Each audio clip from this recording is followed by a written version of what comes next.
Malion Lumière TV maaw kunkan bɔra tuguni ala n'i ko information yɛrɛ i ko Lumière TV n'i ko farikolo ɲɛnajɛ o kunnafoni i ko Lumière TV n'i ko ko dumanw jamana kunkan ko ba fɛn bɛ kɛ dugu in kɔnɔ n'i bɛ fɛ o information yɛrɛ sɔrɔ i ko Lumière TV. Groupe Lumière aw de y'a dayɛlɛ. Lumière TV a wulila deliko la. Aw bisimila Lumière TV sanfɛ walasa k'aw kunnafoni bamananw ka kuma don ko manifin kunnafoni ko ɲuman k'a kɔnɔbara bi fa ka sɔrɔ fɛn bɛ bila a kɔnɔ hakili ka fa kama ani faamuyali ɲuman kama a kɔnɔbara bi fa ka sɔrɔ a ma fɛn bila a kɔnɔ bi kunnafoni an b'a daminɛ fɛn min ye o de ye an ka fasoba Maliba kɔnɔna na précisément an ka jamana in kɔnɔ an ka minisiriso min ka baara ɲɛsinnen bɛ a bɛ fɔ min ma ko kalanko n'u b'a wele ko ministère de l'éducation nationale olu kɔni u ye wulikajɔ ni baaraw daminɛ baara mun ni jamana marabaa n'o ye fasoba Maliba ɲɛmaaba n'u b'a wele ko général d'armée Assimi Goïta ale kun y'a fɔ ko lycée moderne k'a bɛna u caman kɔni jɔ an ka jamana in kɔnɔna na min bɛ se ka to fasodenw bɛ se ka kalan cogo ɲuman na u bɛ se ka hɛrɛ sɔrɔ u bɛ se ka lafiya o de la projet dɔ kɔni o kɔni taara o projet in kɔni ale ye maa min bɛ ka a ko kɔrɔma dɔ o de tɔgɔ ye ko BOAD nana ko ma o ye entreprise min bɛ ka ko kɔrɔma dɔ n'i y'a ta k'a lajɛ 15 nouveaux lycées olu kɔni ka baaraw bɛna daminɛ n'Ala sɔnna ma nin waati ninnu na wa n'Ala sɔnna ma minisiriso u ka ɲɛmaa n'o de ye Amadou Sisawane a kɔni y'a jira k'a fɔ ko olu ni BOAD ka tigɛ ni ɲɔgɔn ma ye k'aw bɛna kɛ sababu ye min bɛ se ka to malidenw kɔni olu bɛ se ka kalan cogo ɲuman na wa lycée d'excellence ninnu kɔni n'o de ye lycée ɲɛnamaba ninnu ye n'Ala sɔnna ma jɔyɔrɔ ni baara bɛ bɛna se ka kɛ min bɛ se ka to malidenw kɔni bɛ kalan cogo ɲuman a sɔrɔ ko o de ye laɲiniw ye nin waati ninnu na. Bamananw ko kuma na ko an ka taa ko laban ye boli ye an bɛ taa précisément minisiriso min ka baara ɲɛsinnen bɛ denmisɛnninw ka ko ani i n'a fɔ farikolo ɲɛnajɛ ko ka taa fara construction citoyenne olu kɔni ka wulikajɔ n'u ka baara o kɔni o bɛ kɛ kalo ka kunnafoni di kɛ ka ɲɛsin kunnafonidilaw ma min bɛ se ka to malidenw bɛ se ka faamu ministre Abdul Kasim Fɔnba ale bɛ baara mun ni cɛsiri minnu na a bɛ se ka ɲɛfɔ cogo min na o de la nin juin nata kɔni o kɛra tubabukalo marsikalo o tile 30 a kɛra yɔrɔ min na sa o de palais de pionnier maa min kɔni kun bɛ kɛnɛ kan o de kun ka ca kunnafonidila kunda fo ka taa fara ministre ka cabinet mɔgɔw ani maa o maa bɛ yen k'u bɛ baara kɛ ministre ka yamaruya kɔnɔna na u ka direction damadɔ o kɔnɔ olu bɛɛ lajɛlen kun bɛ yen n'i y'a ko ta k'a lajɛ ministre kɔni n'o ye Abdul Kasim Fɔnba a y'a jira k'a fɔ ko kalo fila baara kɔni ale bɛ ko o de ɲɛfɔ n'o de ye mois de février ka taa mois de mars kan n'i ye nin ko ninnu bɛɛ lajɛlen fara ɲɔgɔn kan ta k'a lajɛ ministre y'a jira k'a fɔ ko denmisɛnnin ko la maa 1000 ani ko olu kɔni k'u ka baara ko n'o de ye u ka i n'a fɔ SNJ ko o ɲɛnabɔra a y'a jira fana k'a fɔ ko balontan ko sira fɛ ko Mali kɔni fasoba ko a kɔni jɔyɔrɔ bonyana kosɛbɛ nin waati laban ninnu na précisément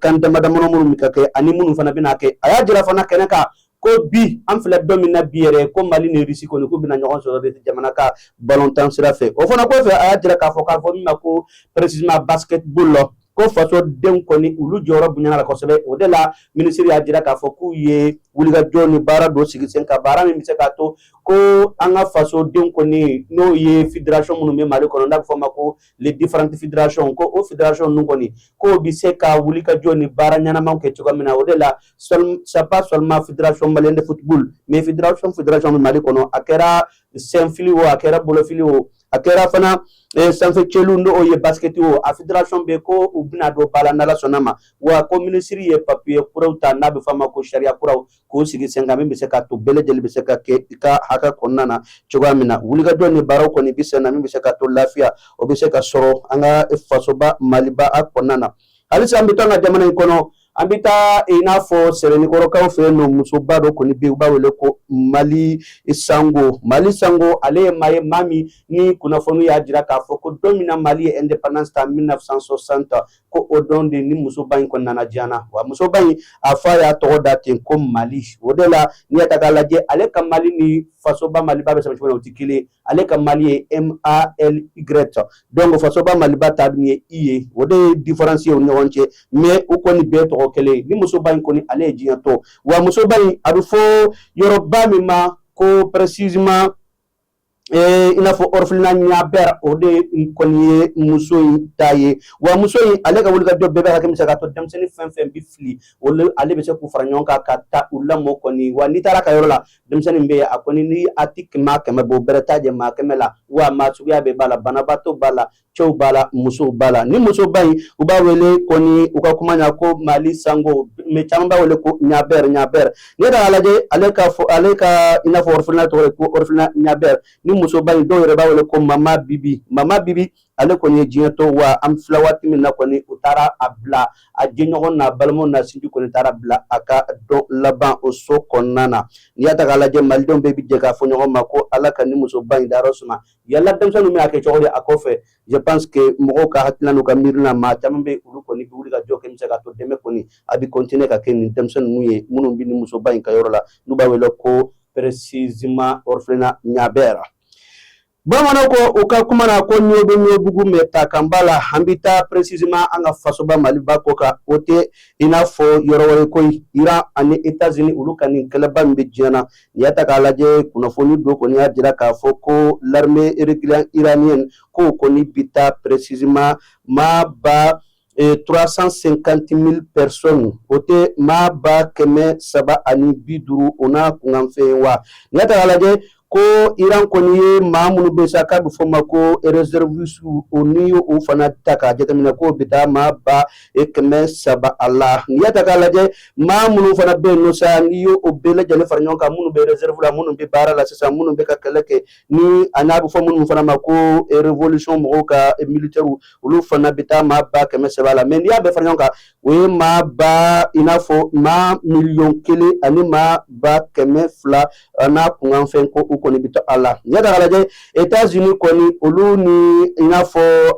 ni maa ninnu kɔni ka maaw bɛ taa ɲɔgɔn na sabula États-Unis fana n'i y'a ta ka mɔgɔw ta k'a lajɛ a ka finitigiw minnu dɔnnen don kosɛbɛ n'u bɛ kɛlɛw ni wulikajɔw kɛ k'u fana bɛ taa maa 1,000,000 ani ko o la n'i y'a ta k'a lajɛ nin kɛlɛ in kɔni bɛ ka kɛ fɛn ye fɛn min ni a gɛlɛyara kosɛbɛ nin waati laban ninnu na États-Unis bolo sabula kunnafoni di labaw ani maa kodɔnnabaw olu y'a jira ko ni kɛlɛ in bɛ continuer ka kɛ n'a tɛ ka jɔ ko a mɛn o mɛn Iran de bɛna gagner sabula n'i y'a ta k'a lajɛ gɛlɛya min bɛ ka don États-Unis kan o de ye a kelen tɛ a n'a jɛɲɔgɔnw a n'a balimaw ani maa minnu bɛ yen k'aw bɛ teriya la k'u bɛɛ bɛ ka gɛlɛya sɔrɔ nin ko in na n'i y'a ta k'a lajɛ Iran kɔni kɛlen bɛ ka taa kɛ ɲɛtugu ka filili ye a bɛ kisɛ fili yan fɛ a b'a fili yan fɛ a b'a fili yan fɛ donc maa o maa bɛ yen ko e de bɛ ka États-Unis dɛmɛ kɔni k'a bɛ fili ye wa a ma da o ma koyi u ka yɔrɔ dɔ bɛ yen n'u b'a wele ko le détroit d'Ormuz o fana ye yɔrɔ min ni diɲɛ pétrole bɛ baw bɛɛ bɛ tɛmɛ o fɛ e ko Iran fana ma tila k'a minɛ ko o fana datugu wa ni maa o maa bɛ yen k'i ma sɔn k'i ni Iran ka ɲɔgɔn faamu i ka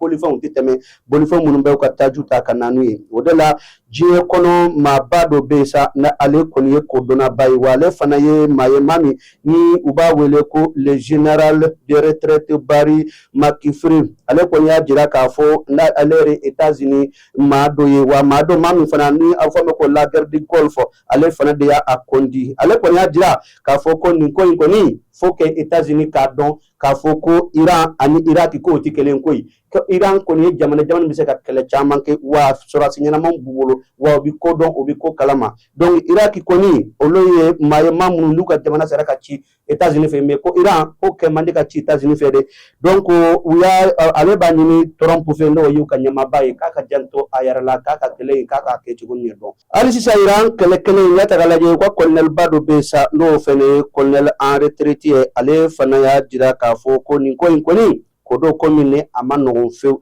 a y'a jira fana nin colonel-ba ye sa n'o ye colonel Douglas McRoberge ale y'a jira k'a fɔ ko nin ko ye ko ye komi ni jateminɛ ma kɛ États-Unis fan fɛ ani a teri jamana n'u b'a wele ko Israël fan fɛ ko dadigi bɛna kɛ olu de la ko ye wa ko nin kɛlɛ in ko kɛlɛ dɔ kɛlɛ min n'a mɛnna dɔɔni dɔrɔn hali sisan ka tɛmɛ nin ka waati dɔɔni na dɔrɔn ko maa min bɛna gagner sa o de ye Iran ye o fana kɔfɛ maa kodɔnnaba dɔ bɛ yen n'u b'a wele ko le Robert de Kabbalah ale fana y'a jira k'a fɔ ko ale ye expert géopolitique ye ale fana y'a jira k'a fɔ ko nin wulikajɔ ni nin baara min bɛ ka kɛ États-Unis fɛ ko a kelen tɛ se k'a gagner fewu wa ko hali ni diɲɛ jamana caman farala kan ko Moyen Orient kɔni maa min bɛ ko o kɔni ɲɛmaya bi maa min bolo sa diɲɛ kɔnɔ ani kodɔn ni wulikajɔ ni baaraw la o de Iran ye wa ko nin ko in k'a gɛlɛya kɔni bi se ka se halisa États-Unis de ma o de la ko n'i y'a ta k'a lajɛ i n'a fɔ ka marifa ci États-Unis bɛ se ka gagner o la kɛ ka maa fa États-Unis bɛ se ka gagner o la mais est-ce que kɛlɛ kunkun n'a ɲɛɲɛ bɛɛ bɛnnen bɛ o ma wa ko fɛn caman na États-Unis ka perdre kɔni de bɛna caya nin ko in na o de la olu bɛɛ lajɛlen ba a jateminɛ k'a fɔ ko États-Unis k'a ye ko kɛ komi ni a ma a conséquence jateminɛ fɔlɔ yan'a ka don nin ko in na halisa an bɛ to Iran jamana kan n'an tora Iran kaw fɛ halisa kɛlɛ min bɛ ka kɛ Iran kaw fɛ yen nɔ n'i y'a ta k'a lajɛ an ka maa dɔ kɔni bɛ yen nɔ sa ale fana ye diɲɛ kɔnɔ kodɔnnaba dɔ ye ale fana y'a jira k'a fɔ ko résistance min bɛ ka kɛ Iran kaw fɛ yen nɔ ko nin ye hakilina kura ye hakilina min n'a bɛ se ka faamuyali lase diɲɛ jamana caman ma nin kɔni ye maa ye maa min n'ale fana bi kodɔn kosɛbɛ ale bi wulikajɔ ni baaraw kɛ ale ye Israelien ye u b'a wele ko Doni Stri Nuweza ale kɔni ko n'i ye nin ko in ta k'a lajɛ ko Tehran bi cogoya min na bi na sa ko nin ye hakilina kura de ko faamuyali kura don ko jateminɛ kura don diɲɛ kɔnɔ wa ko ni Washington ma janto a yɛrɛ la ko a bɛna kɛ gɛlɛya ye ka ɲɛsin Washington de ma wa a b'a jira fana k'a fɔ ko nin baara in kɛcogo ko n'i y'a ta k'a lajɛ Iran kɔni ka sɔrɔta de bɛ se ka caya la sabula a bɛ fɔ fɛn minnu ma ko yɔrɔw dɔ bɛ yen nɔ n'o ye i n'a fɔ le territoire d'Ormuz ko Washington ye wele bila maa ma ko kana olu dɛmɛ a kɛlɛ la k'o si ma sɔn au contraire ko dɔw de bɛ bɔ kɛrɛfɛ ka taa négociation kɛ ni Iran ye min bɛ se ka to ko Iran bɛ sɔn olu ka fɛnw ka tɛmɛ ni Iran kumana e t'a bɛ tɛmɛ na min ma kuma i t'a tɛmɛ donc o kɔrɔ ye ko Iran bɛ ka maaw ɲini ka fara a yɛrɛ kan donc nin kɛlɛ in na wa a y'a jira fana k'a fɔ ko États-Unis ka i n'a fɔ wulikajɔ ni kɛlɛ in ko fɛn dɔ fɛn min ni a tɛ se ka nafa lase États-Unis yɛrɛ ma fɔlɔ ni perte yɛrɛ tɛ donc ninnu ye kunnafoni minnu ni groupe lumière kɛ d'action a y'o fara ɲɔgɔn k'o di an ma bi an ka kumaso in kɔnɔna na maa min tigɛ bɛ kamara la o ye Dedo Sangare ye na ale yɛrɛ y'an ka rédacteur en chef ye Amadu Salatu de kun bɛ baara min bolo kumaso kɔnɔna na Nana Kadija Kulibali ale bɛ yan nɔ ale ye kalanden kura ye ka taa fara i n'a fɔ Ajara Taraw n'u b'a wele ko Lave ka nin wulikajɔ ni baara ninnu bɛɛ lajɛlen bɛ ka kɛ lumière fɛ min bɛ se ka to kunnafoni jɛlenw an bɛ se k'a sɔrɔ an y'o de fɔ n ta ti base ɲini ye mais an ta ye kunnafoni jɛlen k'a ɲini k'a di maliyɛnw ma min bɛ se ka to famille min sɔrɔ wa n'Ala sɔnna ma nin baara ninnu bɛna to sen na tubabukan bamanankan na bɛ se ka to n'Ala sɔnna ma kunnafoni bɛ se ka di aw ma a kɛcogo ɲuman na an ta ti ko maa ba caman k'an lajɛ an ta ye minnu b'an lajɛ a kɛ maa nafamaw ye u ka nafa sɔrɔ o kunnafoni na u ka nafa sɔrɔ faamuyali la Amadu Sala Ture ye kuma lase aw ma a ye ka mɛn n'Ala sɔnna ma sini an bɛ ɲɔgɔn sɔrɔ nin kuma kelen in na. Salam alaikum, c'est moi Princesse Seyda Maba, toujours la fierté de l'AES. Bamako cɛ ani muso denmisɛn groupe Lumière TV aw de y'a da ye a ɲɛmɔgɔba o ye tonton Amadu Sala Ture. Malidenu yo an ka bɛn kelen ma an k'an bolo di ɲɔgɔn ma k'an faso Mali bɔ nɔgɔ la. Kɔrɔya ye hakili ye kɔrɔya man ka kɛ jawili ye kɔrɔya mana kɛ jawili ye denmisɛnnin hakili ma ne b'o laji. An jigi b'an fa minnu kan ni olu kɛra faso cibaga ye tun o b'anw siran anw denmisɛnw jigi bi tiɲɛ komi ti kɛ komi ti fɔ komi ti ye tiɲɛ kɔnɔ anw bi ko bɛɛ danni ye bi anw ka Maliba in kɔnɔ. Europe Maliyɛnw Lumière TV maaw kunkan bɔra tuguni Ala n'i ko information yɛrɛ i ko Lumière TV n'i ko farikolo ɲɛnajɛ o kunnafoni i ko Lumière TV n'i ko ko dumanw jamana kunkan ko ba fɛn fɛn bɛ dugu in kɔnɔ n'i bɛ fɛ ko Mali kɔnɔ ani Mali kɔ kan Afrique bɛɛ lajɛlen ni ne Fatim Jabate Madame Jabate de Mangaye la haut de gamme ne y'a fɔ ɲɛna ko n'aw mago bɛ électronique fɛn o fɛn na diɲɛlatigɛ kɔnɔ a ɲuman bɛ sɔrɔ électro yelen de la yelen électronique n'i tɛmɛna yen nka dɔrɔn i t'a ɲuman sɔrɔ an ka studio complet dira an ma a musique hali sɔgɔmada in na ne ko non ko dada ko dɔ bɔ sɔn na parce que n'a ko ko studio a bafulu min ka dɔgɔ nka a mankan a bɛ kɔbaw ni babaw de tigɛ n'aw mago bɛ fɛn o fɛn na électronique la yelen électronique de y'a da ye Mali ani Mali Afrique bɛɛ ka na n'a y'a ɲuman ɲuman i b'a dafara awɔ ale tɛ kɛ kalo kelen k'a bɛ tiɲɛ dɛ ayi ale ye sanni o tɛ balimakɛw n balimamuso électronique minɛn de jɔrɔ bɛ aw la o banna pewu walima sɔkɔnɔminɛnw misiri kɔnɔminɛnw studio minɛnw salle de conférence minɛnw fo ka taa se bafulu minɛnw ma mɔgɔ kelen pe sɔrɔ yɔrɔ kelen pe. Hate Fune Dumasi Che Mamutu Traoré yele électronique a filɛ ni bɔra Membo Sirafara la k'i bi yɛlɛ ka taa centre meublé fan fɛ yanni ka fara juste i bi i côté gauche lajɛ yele électronique Che Mamutu Traoré i b'a sɔrɔ yen nɔ i mɔgɔ mana se minɛn o minɛn ma a minɛn bɛɛ lajɛlen bɛ yen i n'a fɔ baffle, guitare, lampadaire, chaise, micro, piano b'o la, batterie, ampli, microphone fo ka taa se lumière ma. Maa o maa bɛ yen k'i b'a fɛ ka galon bɔnda o tuma na sa boli biribiri i ka taa se yele électronique Che Mamutu Traoré ka yɔrɔ la. N'i ye ɲɔgɔnmɛ bila cɛncɛnkulu sanfɛ tɛgɛ t'a yira tuguni dɛ. O ye cɛ ye Fune Dumasi o tuma na sa an bɛɛ lajɛlen ka wuli ka jɔ kɛ an ka Mamutu Traoré ka yɔrɔ sɛgɛrɛ yele électronique. Hatɛ. Malion Lumière TV maaw kunkan bɔra tuguni ala n'i ko information yɛrɛ i ko Lumière TV n'i ko farikolo ɲɛnajɛ o kunnafoni i ko Lumière TV n'i ko ko dumanw jamana kunkan ko ba fɛn bɛ kɛ dugu in kɔnɔ n'i bɛ fɛ ko information yɛrɛ sɔrɔ i ko Lumière TV. Groupe Lumière aw de y'a da ye. Lumière TV a wulila a deliko la.